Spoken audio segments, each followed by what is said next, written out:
I'm Bishop Vashti Murphy McKenzie, the presiding bishop of the 10th Episcopal District of the African Methodist Episcopal Church, which is the great state of Texas. Today, my brothers and my sisters, is the day that we raise our voice, raise our fists, raise our hands, raise our heads, our standards, and raise a ruckus. For far too long, we waited, supported, funded, and voted for those we counted on to change the world. We supported platforms and co-signed agendas and stood with hopefuls and prayed our way through one election after another.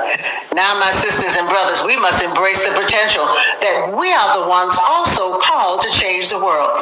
We didn't ask for the assignment, but the African diaspora demands that we pick up the mantle of Shirley Chisholm, Maxine Waters, and honor the legacies of John Lewis, C.T. Vivian, and the Reverend Jesse Lewis Jackson, who had the good sense to register people to vote and then run for the presidency, creating a voting constituency that still has voice and power today. We must rise above the kind of brutality and violence that makes everywhere unsafe to be black and brown in America. Say the name of Breonna Taylor, say her name again, and refuse to be relegated to the margins of history because of vicious biases which undermine our intellect and our uniqueness every day to put us in our place. And what is our place? Our place is to ignite our voting capital to vote no matter what, come hell or high water, because both of them are going to try to keep us from the ballot box this year. Our place is to rally voters like never before, to raise that ruckus when suppression tactics show up, and they will.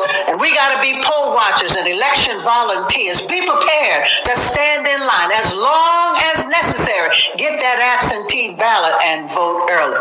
Our place is to roll up our sleeves and put our hands down into the muck and mire of issues that are hijacking our sanity for personal gain and privilege and self-interest. Our place is to ignite the embers of justice and fair play in our own community and then the broader community. Our place is to fight for our children and for each other.